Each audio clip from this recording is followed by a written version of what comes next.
O Evangelho que escreveu Lucas, capítulo 10, vamos ler a partir do primeiro versículo. Todos acharam? Amém? Diz assim a palavra do Senhor.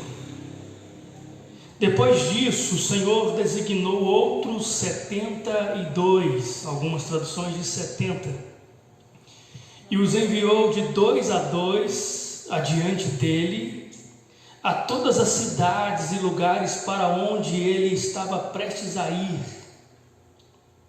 E lhes disse: a colheita é grande, mas os trabalhadores são poucos.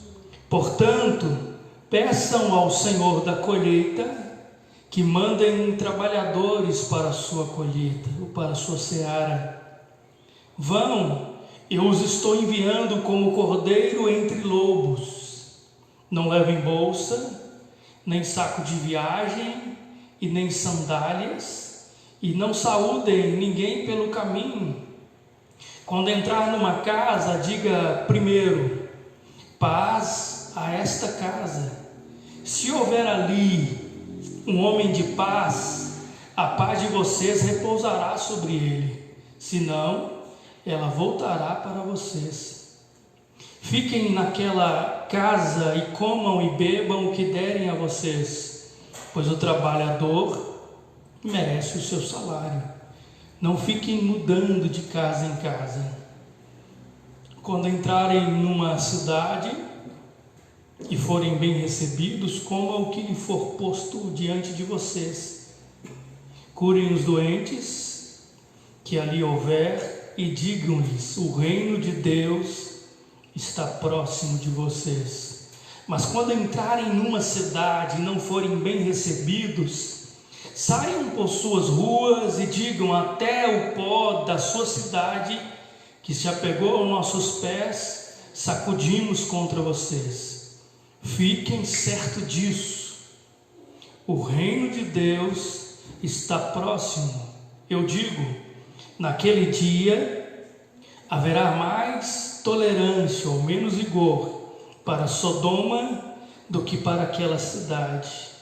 Ai de você, Corazim! Ai de você, Betsaída!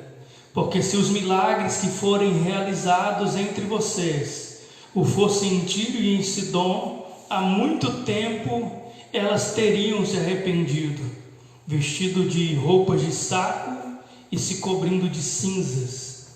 Mas no juízo haverá menor rigor para Tiro e Sidom do que para você. E você, Cafarnaum, será levado até o céu. Será levado até o céu? Não, você descerá até o Hades ou até o inferno. Aquele que dá ouvidos a você está me dando ouvidos. Aqueles que rejeita está me rejeitando. Mas aquele que me rejeita está rejeitando aquele que me enviou.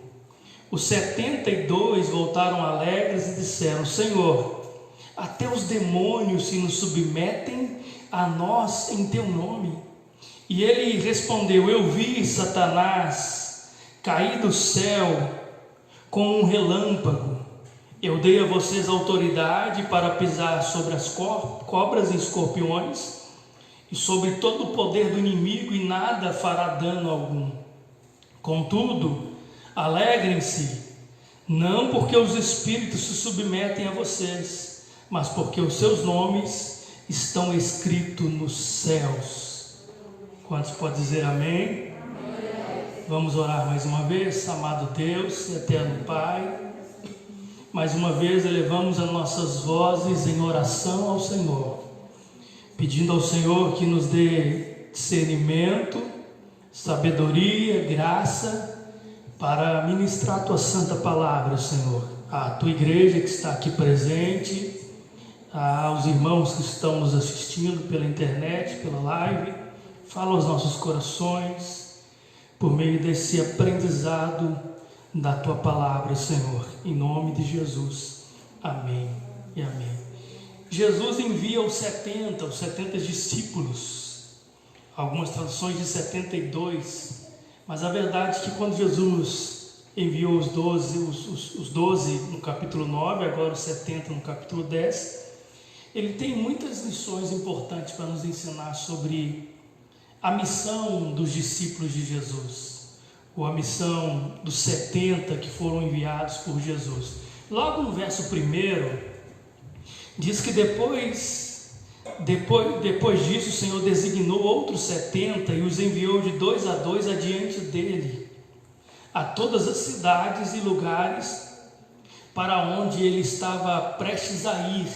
É interessante que os 70 foram enviados às cidades, aos lugares que posteriormente Jesus iria.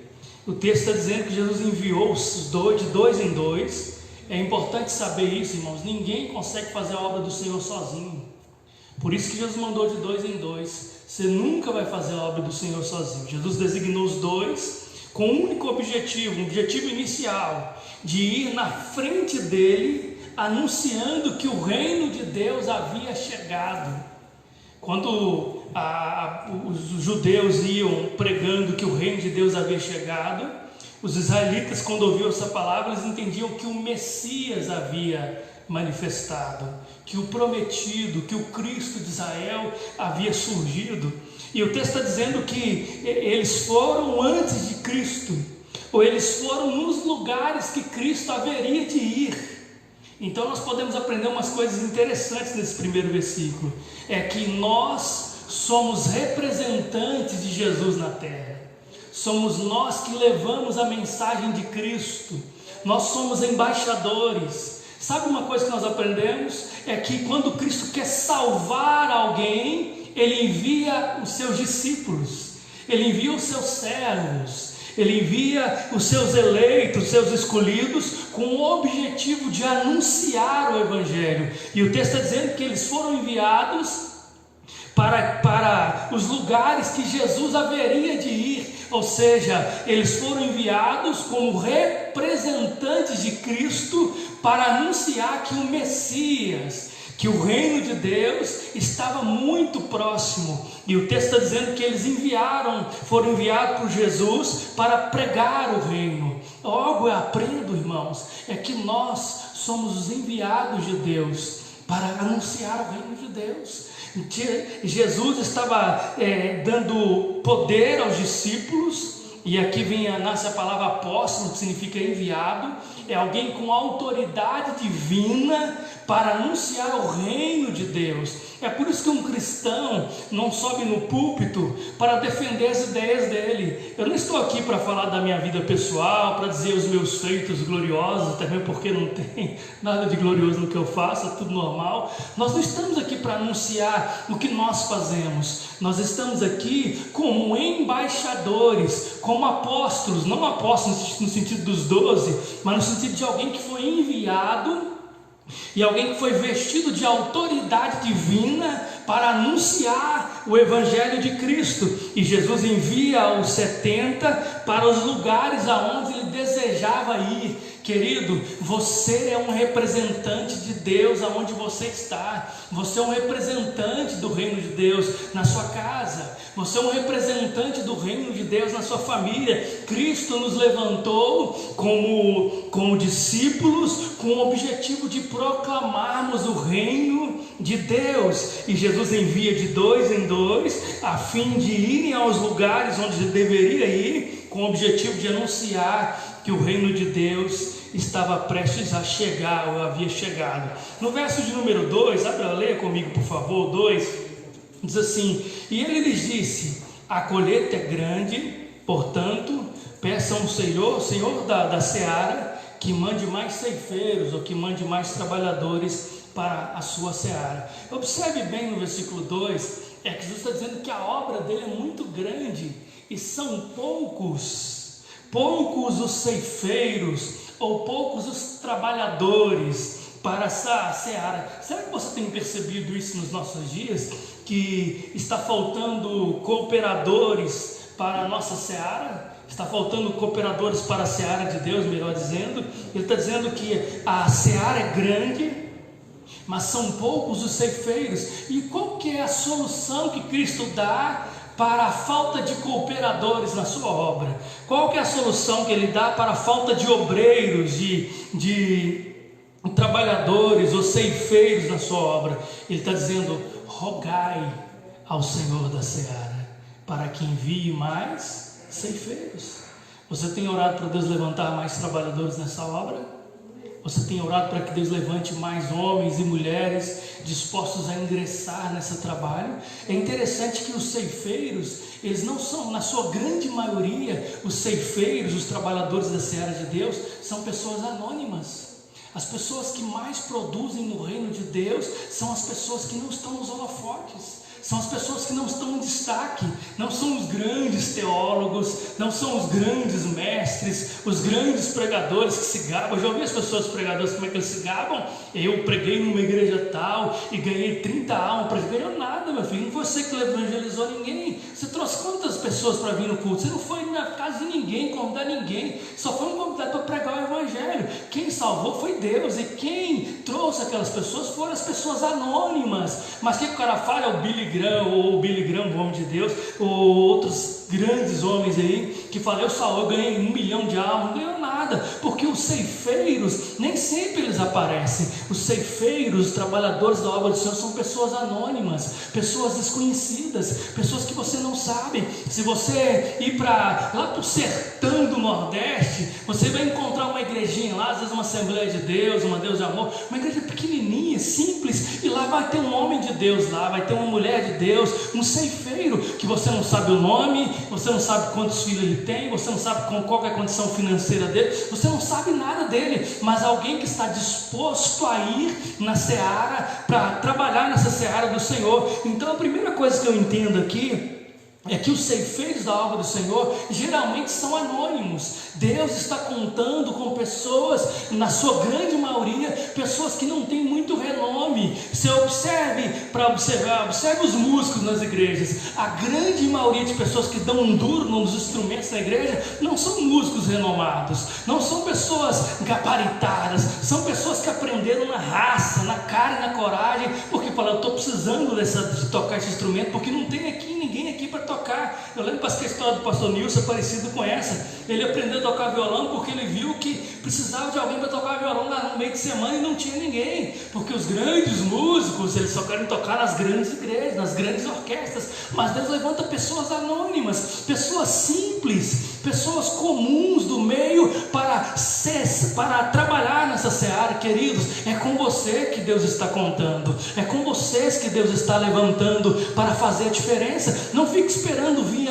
um grande evangelista para cá, para começar a evangelizar Sarzedo. Não, Deus vai levantar pessoas anônimas, pessoas que não estão preocupadas em ter o seu nome nas redes sociais, ovacionar, pessoas que só têm uma preocupação: eles estão preocupados em levar o reino de Deus para essas cidades. É a chegada do reino de Deus. Mas quem é você? Não importa quem eu sou, o importante é que Jesus está vindo e Ele vai julgar este mundo com poder e grande glória. Ele vai vir com poder e grande glória. É pessoas anônimas. Segunda coisa que nós aprendemos sobre os ceifeiros é que os ceifeiros geralmente são pessoas dispostas a fazer a obra do Senhor. Não é só anonimato, mas são pessoas. Olha o verso 3, que Jesus diz: vão, eu estou enviando vocês como cordeiros no meio de quem? Lobos. Então ceifeiros são pessoas que não temem perder a sua vida por causa do reino de Deus. Ceifeiros, trabalhadores na obra do Senhor, são anônimos e são pessoas que não têm muito a sua vida por preciosa. Eles estão dispostos a gastar a sua vida no reino de Deus. Já viu alguns livros da história da igreja, dos pais da igreja, como Jonathan Edwards, Spurgeon, esses grandes homens? Sabe que a maioria deles morreram jovens? Sabia que a maioria desses grandes homens de Deus do passado morreram com em torno de 57, 55 anos? Sabia disso? Que a maioria deles não morreram muito velhos. Sabe por quê? Porque eram homens que estavam dispostos a dar a sua vida pela causa do reino de Deus.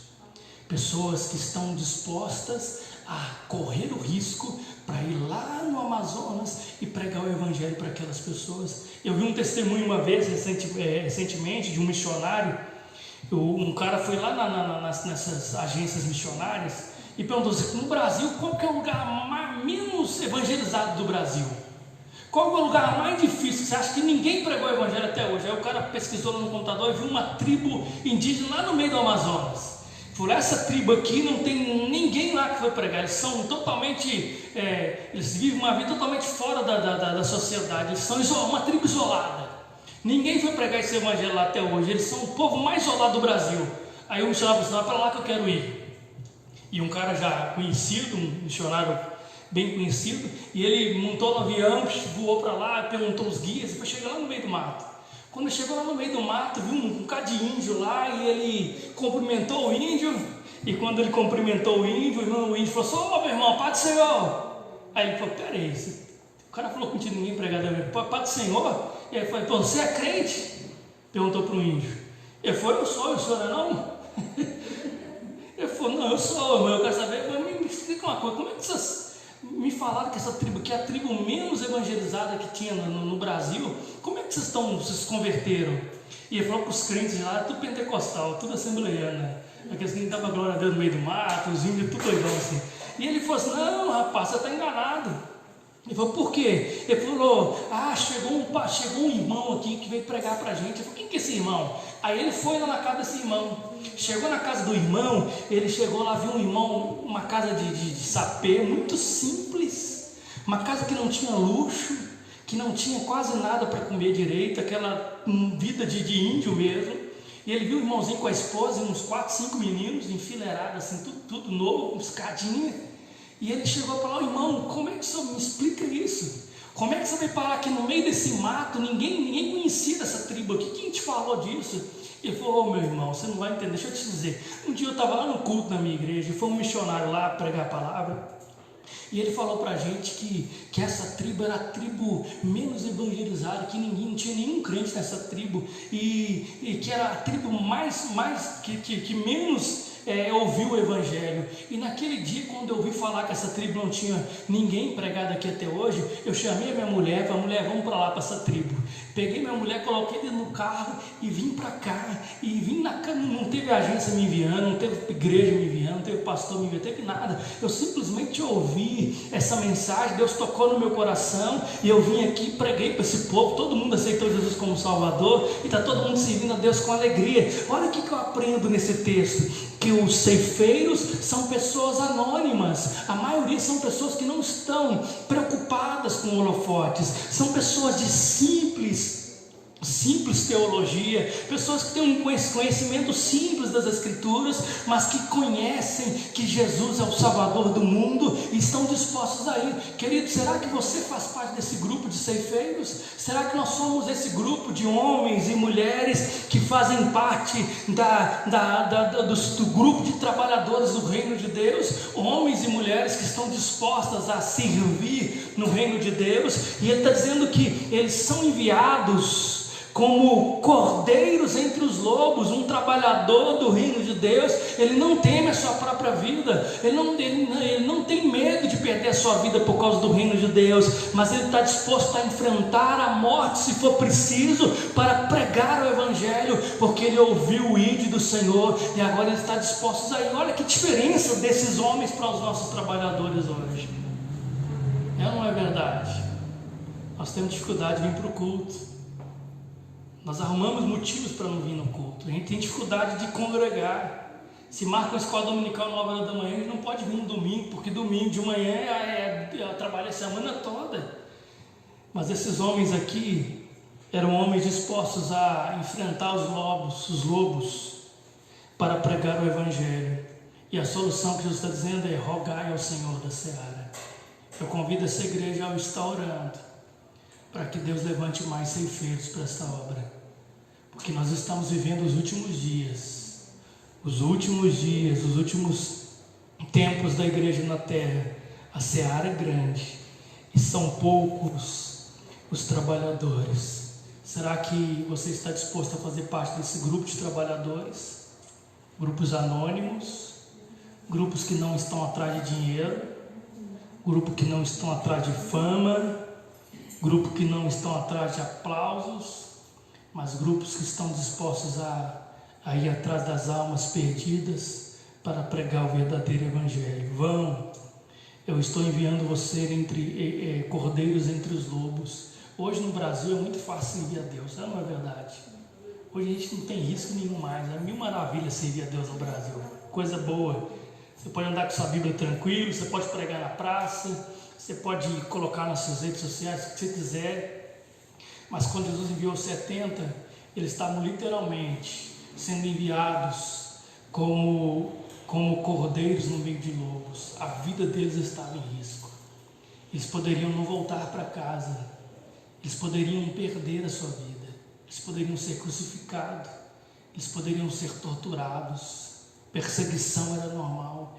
Eles literalmente eram cordeiros odiados e cercados por lobos devoradores. E no verso 4, ele continua dizendo: não levem bolsa e nem saco de viagem, nem sandálias, e não saúdem ninguém pelo caminho. Por que Jesus disse não saudar ninguém no caminho? Jesus não estava sendo mal educado nesse texto aqui de verso 4. Quando ele fala para não saudar no caminho, principalmente no contexto dos israelitas, lá dos judeus, geralmente as pessoas perdiam-se muito tempo com saudações no caminho. Já viu quando você encontra um amigo seu no caminho, você para e fica 1 hora, 2 horas batendo papo? Era esse tipo de perda de tempo que Jesus estava querendo. E, quando você encontrar com alguém no caminho, não sauda, não, vai direto. Por quê? Porque era a urgência da mensagem, era a urgência da missão que eles tinham sido incumbidos de praticar. E quando ele fala não levem bolsas, nem saco de viagem, nem sandálias, não levem cargas que atrapalhem a sua locomoção, ou seja, vão rápido, anunciem rápido, não perca tempo com futilidades, porque o reino é chegado, o reino está chegando. Não perca muito tempo com futilidade, não fique saudando as pessoas no caminho, não perca tempo. E eu te pergunto, será que nós estamos perdendo tempo? Nós estamos perdendo tempo com futilidade? Pega o seu dia e pega as suas 24 horas. Como é que você gasta o seu dia? Você consegue pensar nisso? 8 horas você está trabalhando. Opa, 8 horas eu trabalho. Beleza. E as outras 16 horas? O que você faz nas outras 16 horas? Como é que você investe o seu tempo?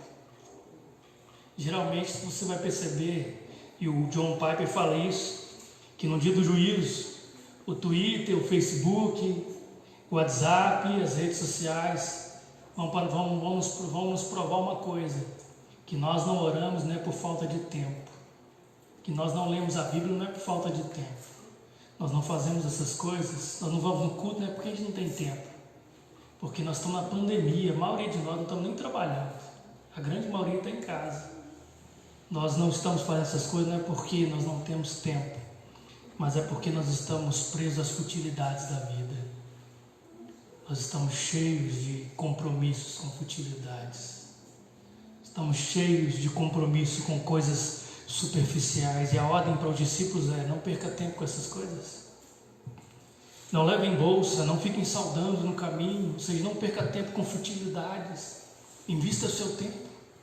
Queridos, tudo aqui nessa vida ela é totalmente passageira. Se você ama Cristo, você precisa se dedicar a Ele, a ouvir a palavra de Deus, a vir aos cultos, a ouvir o Evangelho, a ler a palavra de Deus. Você tem que se perguntar quem é Jesus, quais são os atributos de Deus. Sabe o único atributo de Deus que o mundo conhece? Qual que é? Todo mundo gosta de falar desse atributo de Deus lá, todo mundo enche a boca. Deus é o que? É amor. O mundo só conhece esse atributo de Deus. Deus é amor. Quando você fala de pecado, Deus é amor, ele só conhece isso. Mas o pior é que a maioria dos cristãos só conhece esse também. Nós estamos pouco importando quem é Deus, porque se nós conhecermos mais quem é Deus, nós vamos perder menos tempo com futilidades. Não é que uma televisão e as redes sociais sejam pecados em si, não tem nada disso, mas é que elas estão roubando muito tempo nosso. Você consegue assistir uma série no Netflix? E eu estava assistindo, estou assistindo eu, mas agora aquela série, o 100, muito boa no Netflix, achei muito legal. A Terra acabou e eles agora estão no espaço procurando uma terra para viver, e o negócio é bem legal. Mas é isso, cada episódio é no mínimo 50 minutos. E eu não assistindo 6, 7 direto. aquela maratona no final de semana. A gente fica até meio zumbiado assim, parecendo um zumbi de tanto assistir televisão. Nós estamos assim, e nós investimos tanto tempo nisso. E quando fala do culto na quarta-feira, 1h30 de culto, nós temos sérias dificuldades de colocar o nome lá para a gente vir. Sabe o que a gente está dizendo? Que essa missão que Jesus deu aos discípulos não serve para nós. Se eu não posso ir, porque eu estou preso às coisas dessa vida. Job, você sabe qual é o departamento da igreja mais difícil até hoje, nesses 5 anos que a gente está aqui? O departamento da igreja que nunca levantou o voo e mal conseguiu sair do lugar? Qual que é? Adivinha? Qual que é o departamento da igreja que tem mais dificuldade de seguir em frente? Intercessão, tem um outro, não é intercessão. Hã? Quê? Silmar, mas está falando aí. Hã? Estudo bíblico? Não, estudo bíblico está vindo, graças a Deus tem um grupo até bom aqui, mas tem um que é departamento de evangelismo. Esse é o departamento mais furado da igreja. Todos os evangelistas que nós marcamos aqui, a maioria dos evangelistas que nós marcamos, o último inclusive só veio eu e o pastor Adriano. E olha que nós anunciamos bastante nas redes sociais, bastante para os irmãos virem. Só veio 2 pessoas. Por quê? Porque nós estamos ocupados demais para sair por aí pregando o evangelho. Nós não estamos importando para o destino eterno das pessoas. O importante é que eu estou salvo. Então, esse conselho de Jesus serve muito para nós hoje. Não levem sandálias, não levem roupa de saco de dormir, nem bolsa. Não carreguem um fardo pesado por esse caminho, porque tem urgência esse ministério. Tem urgência essa missão da igreja. Verso 5: quando entrarem em uma casa, digam primeiro: paz seja convosco, paz a esta casa. Olha que extraordinário isso aqui, ó, verso 5. Quando você entrar numa casa, a primeira coisa que você deseja para aquela casa é a paz. A paz esteja sobre essa casa, verso 6. E se houver ali um homem de paz, a paz de vocês repousará sobre ele. Senão, ela voltará para vocês. Está vendo a missão da igreja aqui? A missão da igreja é sermos embaixadores da paz. Mas que paz é essa? É a paz que o homem vai encontrar quando a inimizade dele com Deus for sanada. A paz aqui não é a paz só entre briga e problemas na família, não. A paz aqui principal é a paz que vem de Cristo. É a paz que vem por meio do Evangelho. É a paz que vem por meio da reconciliação de Deus com um ímpio pecador, com um homem perdido. Quando você entrar numa casa, desça sobre ela a vossa paz. E se ali tivesse um homem que é digno, se ali houver um homem que recebe essa paz vai repousar sobre ele.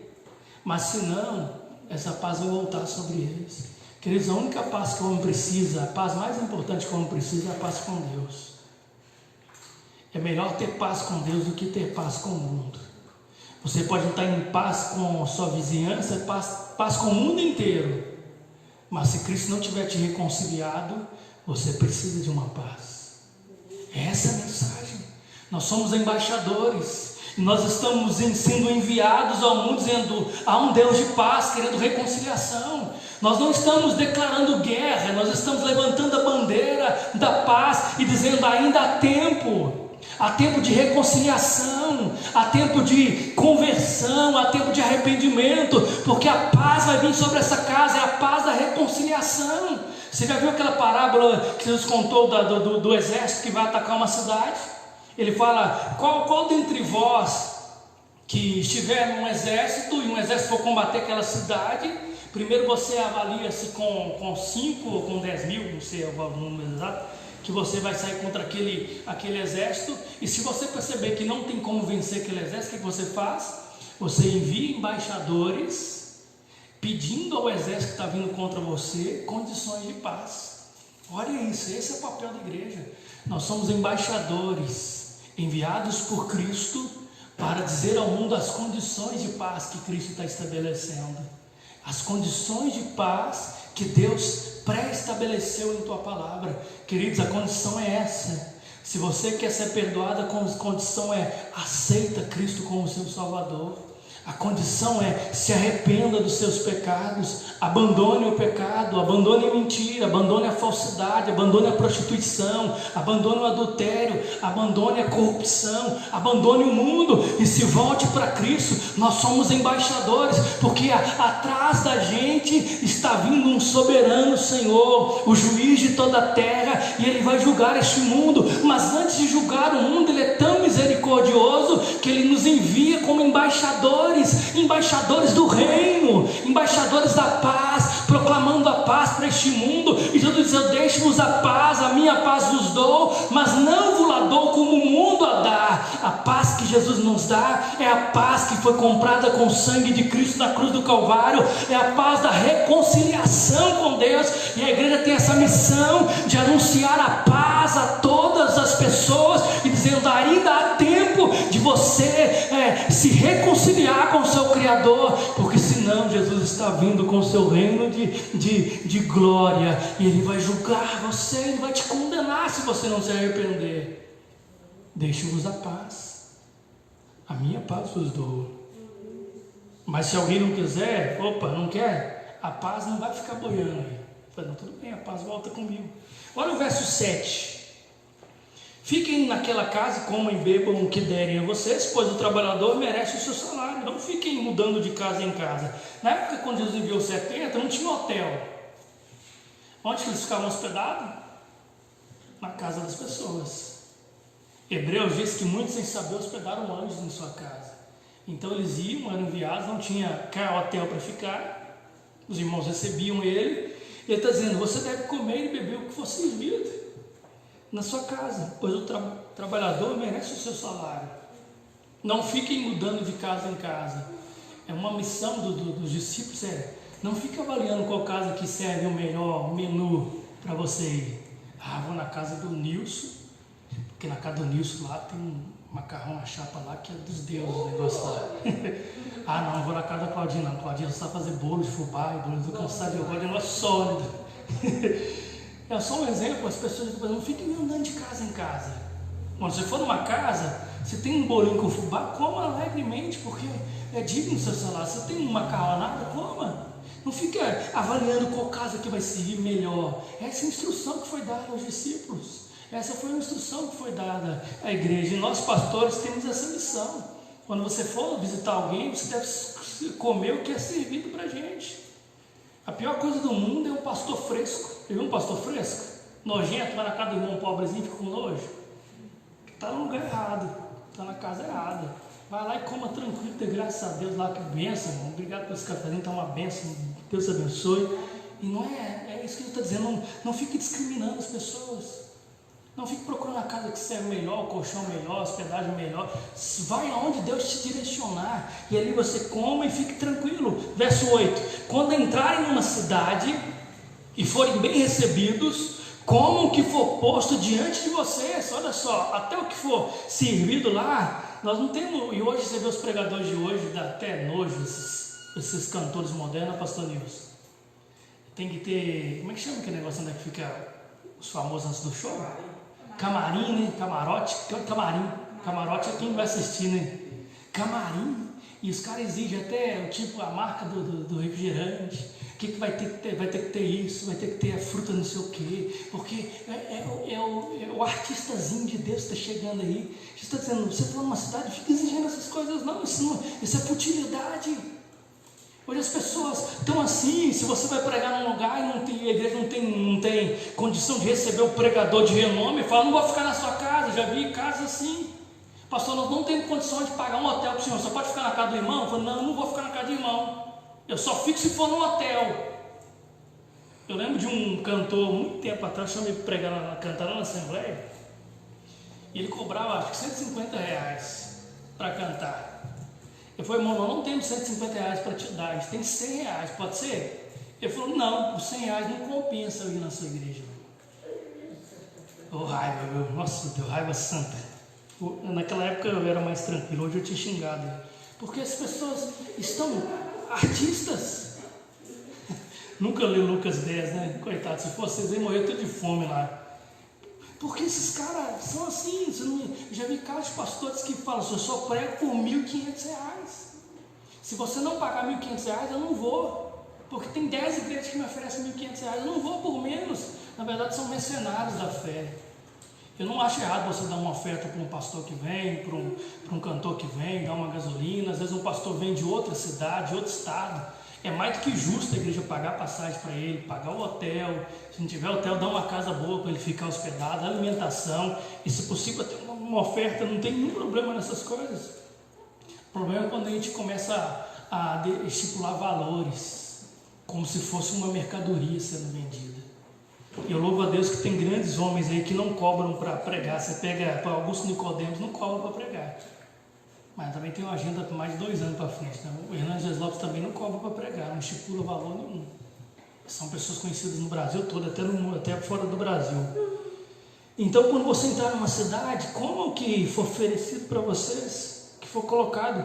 Verso 9: curem os doentes que ali houver e digam: o reino de Deus está próximo de vocês. Essa é a mensagem da igreja. Hoje a igreja tem que pregar: o reino de Deus chegou. O reino de Deus está estabelecido. Essa terra não é terra de ninguém. Essa terra tem um dono. Essa terra tem um proprietário. Esse ar que você respira, esse ar não é seu. Nós estamos respirando o ar de Deus. O oxigênio pertence a Deus, o alimento pertence a Deus, essa terra toda, essas plantas todas pertencem a Deus. Nós comemos a comida de Deus, nós tomamos a água de Deus, nós alimentamos desse oxigênio de Deus, a saúde que nós temos é de Deus, então nós devemos obrigação a esse Deus. Mas as pessoas estão dizendo: agora o mundo é nosso. Nunca foi seu. O mundo tem um dono, e em breve esse dono vai vir sobre essa terra. O C.S. Lewis fala uma coisa interessante: quando o ator entra no palco, é porque a peça acabou. Quando o autor da vida pisar nessa terra, querido, acabou os teatros, acabou a peça, porque ele vai vir trazer justiça e juízo sobre este mundo tenebroso. É isso que nós precisamos aprender. O reino de Deus está em vocês. Nós somos enviados para pregar o reino de Deus. Amém? Amém. Verso 10: quando entrarem numa cidade e forem bem recebidos, e não forem bem recebidos, o que os discípulos tinham que fazer? Saiam por suas ruas. Olha que interessante esse verso de número 10 e 11.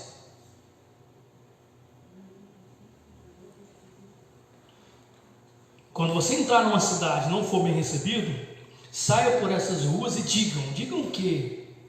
Até o pó da sua cidade que se apegou aos nossos pés, sacudimos contra você. Olha que interessante. Até o pó está aqui, Jesus, e você sacode esses pó contra aquela cidade. E olha o que Jesus está dizendo: fiquem certo disso. Igreja, preste atenção nesse texto, verso 11, final do verso 11: fiquem certo disso, o reino de Deus está próximo. Jesus está dizendo: sacude o pó e afirma aquela cidade: eu estou sacudindo até o pó das minhas sandálias contra vocês, e fiquem cientes, está chegando o reino de Deus. E agora o verso 12: eu digo, naquele dia haverá menos vigor para Sodoma do que para aquela cidade que rejeitou a mensagem do Evangelho. O que eu aprendo com isso? Isso aqui tem uma lição extraordinária, esse versículo 12. Quem que é Sodoma e Gomorra? Sodoma foi uma cidade lá do Antigo Testamento, no livro de Gênesis, que hoje a palavra Sodoma é sinônimo de perversão sexual. Até a palavra sodomita ou sodomia fala de perversão sexual. A cidade de Sodoma é uma cidade totalmente pervertida. Você já viu a história de Ló? Ló estava numa cidade, Jesus disse que a cidade ia ser destruída. Lembra dessa história? Alguém lembra?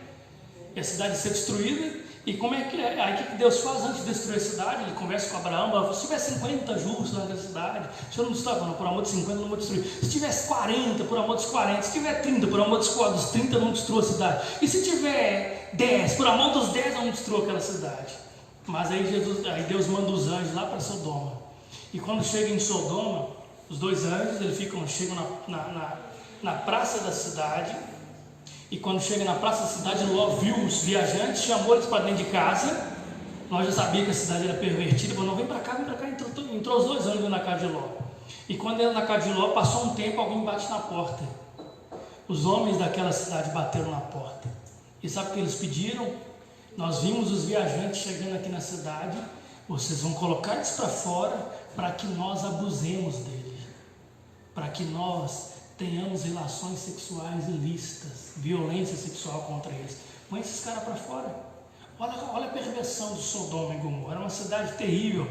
E a Bíblia diz que Ló tentou negociar com eles, não conseguiu. E eles tentaram, falaram: agora vamos fazer com você pior do que nós vamos fazer com esses caras aí. E tentaram puxar Ló para fora. Quando tentaram, a Bíblia diz que os anjos puxaram Ló para dentro, fecharam a porta e cegaram eles.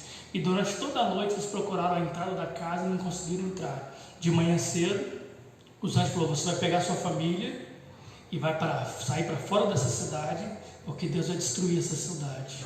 E a Bíblia diz que quando Ló estava saindo, Deus enviou fogo e enxofre sobre aquela cidade, e toda aquela cidade foi destruída pelo fogo. Agora o texto está dizendo aqui, no verso 12, é que haverá menos rigor para a pervertida cidade de Sodoma do que para as cidades que rejeitam a mensagem do Evangelho. Logo, a pergunta que eu quero fazer é: qual é o pior pecado? O pior pecado que o ser humano pode cometer não é o pecado da promiscuidade sexual, que é um pecado grave e que tem sérias consequências, mas o pior pecado, e que traz o mais duro juízo, é o pecado da incredulidade. A incredulidade é o pior pecado que alguém pode cometer. É não crer na mensagem do Evangelho. Está dizendo assim: pior do que perversão sexual é as pessoas que tiveram o reino anunciado, a mensagem do Evangelho pregada para você, e você virou as costas para essa mensagem. Ele está dizendo: haverá menos rigor para Sodoma do que para a cidade. Logo eu aprendo também que haverá diferentes graus de punição no inferno. Sabia disso? Haverá diferentes graus de punição no inferno. E fique você espantado ou não, a punição mais severa do inferno é para as pessoas que mais rejeitam o Evangelho. Quanto mais nós conhecemos o Evangelho, mais responsáveis nós somos diante de Deus. Está dizendo assim: ai de ti, olha o verso 13. Ai de você, Corazim, e ai de você, Betsaida, porque se os milagres que forem realizados entre vocês tivessem sido realizados em Tiro e Sidom, há muito tempo elas teriam se arrependido, vestindo de roupa de saco e se cobrindo de cinza. Está dizendo: ai de você, cidade de Corazim, ai de você, Betsaida, porque os milagres e prodígios e sinais foram realizados no meio de vocês, e vocês rejeitaram. Se esse sinal tivesse realizado lá em Sidom, elas teriam se arrependido no pó e na cinza. Queridos, a incredulidade é um dos pecados mais graves que o ser humano comete. Quando você prega o Evangelho para alguém e alguém rejeita esse Evangelho, ele está cometendo um pecado gravíssimo. Mas por que o pecado é gravíssimo? Porque eu estou rejeitando o único plano que pode me salvar. Eu estou rejeitando a morte do Filho de Deus. Eu estou dizendo para Deus: Deus, o seu Filho veio para cá à toa, eu não pedi para vir, morreu porque quis, e eu não quero essa salvação. Esse é o tipo de pecado que a incredulidade produz. Ela olha para a cruz de Cristo e zomba do sacrifício de Cristo. Ela olha para o Evangelho e zomba da boa notícia do Evangelho. Ela diz: eu não quero quero o seu Deus, eu não quero o seu Jesus, eu não quero o seu Cristo, eu não quero a sua salvação, eu quero a minha vida mesquinha, cheia de pecados que eu tenho vivido. Então saia com esse evangelho para lá. Jesus está dizendo: ai de você, Corazim. E pode seguir para nós também, trazendo para os nossos tempos esse texto. Nós podemos dizer: ai de ti, Sarzedo, ai de ti, Ibirité, ai de ti, Belo Horizonte, que tem vocês, moradores dessas cidades, que têm ouvido o evangelho dia após dia, que têm ouvido a mensagem da cruz dia após dia, e têm virado as costas, porque você não suporta viver sem a prostituição, porque você não suporta viver longe da bebedeira, das drogas, dos vícios, e você rejeita o evangelho. Ele está dizendo: ai de ti, porque haverá menos rigor para aquela cidade de Sodoma, que não teve a oportunidade de ouvir o evangelho, do que para você que ouve o evangelho e que rejeita o evangelho diariamente, constantemente. Incredulidade é um pecado gravíssimo e que vai ter condenações eternas. Na minha imaginação, vou dizer imaginação, não sei se o pastor Nunes concorda, mas no inferno o pior tipo de sofrimento que existe, o grau mais severo de punição no inferno, são para as pessoas que mais conheciam o evangelho e rejeitaram. Já viu aquelas pessoas que ficaram 30 anos servindo a Deus, e no final de 30 anos conheceu uma amante e foi embora para o mundão? Essa é a pior incredulidade que tem, pior tipo de incredulidade. Nunca abandone o evangelho, irmãos, nunca. E para a gente encerrar, diz assim, verso 15: e você, Cafarnaum, será elevado até o céu? Não, você descerá até o Hades, até o inferno. Aí o verso 16 que é fantástico: aquele que dá ouvidos a vocês está dando ouvidos a mim. Vocês são embaixadores do reino de Deus. Quando você pregar para alguém e alguém rejeitar, ele não fica triste não está rejeitando você não é salvador de ninguém. Ele está rejeitando a Cristo, dizendo: quando dá ouvidos a vocês, estão dando ouvido a mim. Aqueles que rejeitam vocês, está rejeitando a mim, e não somente a mim, mas aquele que me enviou. Aí os discípulos voltam todos cheios de alegria, os 70, e voltaram alegres, dizendo: Senhor, até os demônios se submetem a nós em teu nome. É o único nome que pode expulsar demônio, é o nome de Jesus, mais nenhum nome. Ele está dizendo: até os demônios se submetem a nós. Aí Jesus diz assim: eu vi Satanás caindo do céu como um relâmpago. Eu dei autoridade a vocês para pisarem serpentes e escorpiões, e sobre todo o poder do inimigo, e nada fará dano algum a vocês. Em outras palavras, podemos dizer assim: cuidado com o orgulho espiritual, porque eu vi Satanás cair do céu por causa desse orgulho terrível, mas eu dei autoridade a vocês sobre isso, para pisar serpentes, escorpiões e toda a força do inimigo. Contudo, não seja essa a alegria principal de vocês, contudo alegrem-se, não porque os espíritos se submetem a vocês, mas alegrem-se, porque o nome de vocês está escrito nos céus. Olha que glorioso isso, irmãos. Você já se regozijou porque seu nome está escrito nos céus? Você sente prazer nisso, alegria disso? Porque está dizendo: não se alegre porque você está alegre porque você está pregando, você está alegre porque você está cantando bem, você está alegre porque se orou, um demônio foi expulso. Não alegre por essas coisas não. As conquistas materiais, os dons, não são motivo de alegria principal da vida de um cristão. O mais importante não é aquilo que eu faço para Deus. O mais importante é aquilo que Deus fez por mim. Ele escreveu o nosso nome no livro da vida. Então não se orgulhe daquilo que você está fazendo. Não se orgulhe se você toca bem, canta bem, prega bem, evangeliza bem, limpa bem, faz sei lá, um tanto de coisa bem. Não se orgulhe disso, não. Mas se alegre com o único objetivo principal. Eu estou alegre porque os nossos nomes estão arrolados no céu, estão escritos no céu. E deixa eu contar uma novidade: aqueles que têm o seu nome escrito no livro da vida jamais terão seus nomes apagados.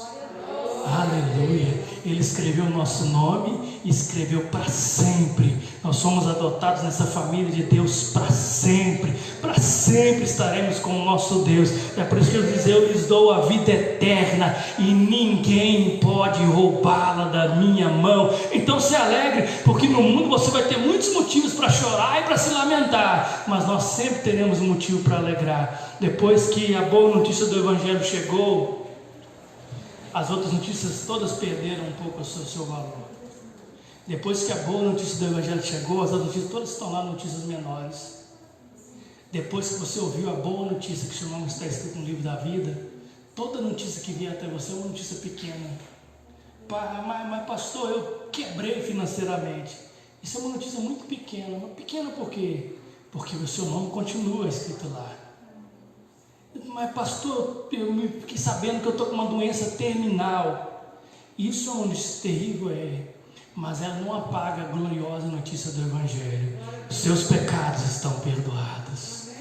O seu nome está escrito no livro da vida. Você continua salvo. Pastor, perdi meu carro. Essa é uma notícia ruim, mas ela é pequena diante da grandeza e da riqueza de ter o nosso nome escrito no livro da vida. Você crê nisso, irmãos? Amém? Então fique de pé, vamos orar ao Senhor com alegria nessa noite. Contudo, alegrem-se, não porque os espíritos se submetem a vocês, mas porque os seus nomes estão escritos nos céus. Querido Deus, queremos te agradecer por ouvir essa palavra esta noite. Louvamos ao teu nome. Encha o nosso coração de alegria. Como diz o salmista no Salmo 51, torna a dar-nos a alegria da tua salvação. Senhor, não deixe que as más notícias deste mundo ofusquem a linda e maravilhosa notícia do Evangelho. Senhor, não deixe que os problemas deste mundo apaguem a alegria ou ofusquem a alegria que nós encontramos e a paz que encontramos em Cristo Jesus. Porque um dia, Senhor, o Senhor nos salvou, um dia o Senhor nos justificou, um dia, Senhor, lá na eternidade o Senhor escreveu o nosso nome no livro da vida, e agora estamos aqui cantando glórias e louvores ao teu nome, Senhor. Nós não estamos alegres porque estamos bem, porque estamos desfrutando de uma vida financeira tremenda. Não, Senhor, nós somos todos pessoas simples que estão olhando para os céus e dizendo: eu sou feliz com Jesus, o meu Senhor. Eu sou um embaixador do reino de Deus. Estou aqui não para fazer riquezas neste mundo. Estou aqui não para conquistar grandes fazendas, grandes sítios, ser grandes empresários, mas nós estamos aqui como anônimos, pessoas simples, pessoas que nunca foram conhecidas em muitos lugares, mas que são embaixadores do reino de Deus, pessoas enviadas por Jesus para pregar o Evangelho, para anunciar as boas novas, para dizer para este mundo perdido: é chegado o reino de Deus, se arrependam e creiam no Evangelho, é chegado o momento da salvação. Há um justo juiz vindo para julgar este mundo, há um juiz a sua justiça é inigualável, um justo juiz que não é corrompido, que não é corrompido nem por prata, nem por ouro, nem por terra, nem por dinheiro. Esse juiz é o juiz de toda a terra. Ele é o dono do mundo, ele é o dono da terra, ele é o dono dos planetas, ele é o dono dos céus. Todas as coisas foram feitas por ele, e esse justo juiz está vindo, trazendo justiça sobre este mundo. Mas enquanto isso, ele enviou os seus embaixadores para dizer: a paz de Deus está sendo oferecida. Então, Senhor, que esses homens que estão nos ouvindo, que essas irmãs que estão nos ouvindo, possam ouvir essa mensagem e dizer: eu preciso dessa paz, eu preciso dessa reconciliação, porque nós sabemos que em breve o Senhor vai vir trazer o juízo, mas o Senhor separou para si um povo especial, zeloso e de boas obras, e esse povo são os embaixadores do teu reino, são os missionários, os discípulos que estão numa missão neste mundo. E qual é a missão que nós estamos? De promover a glória de Deus, de sermos discípulos de Jesus, de sermos cristãos, seguidores desse Cristo Cristo maravilhoso, anunciando: Jesus está voltando. Ele está voltando para buscar um povo seu, e Ele está voltando para julgar aqueles que se rebelaram contra o seu senhorio. Pai, abençoa a tua igreja, nos leve em paz e nos guarde nessa semana, em nome de Jesus. E a igreja diz amém? Amém. Boa noite, queridos, vão em paz e até domingo, se Deus permitir.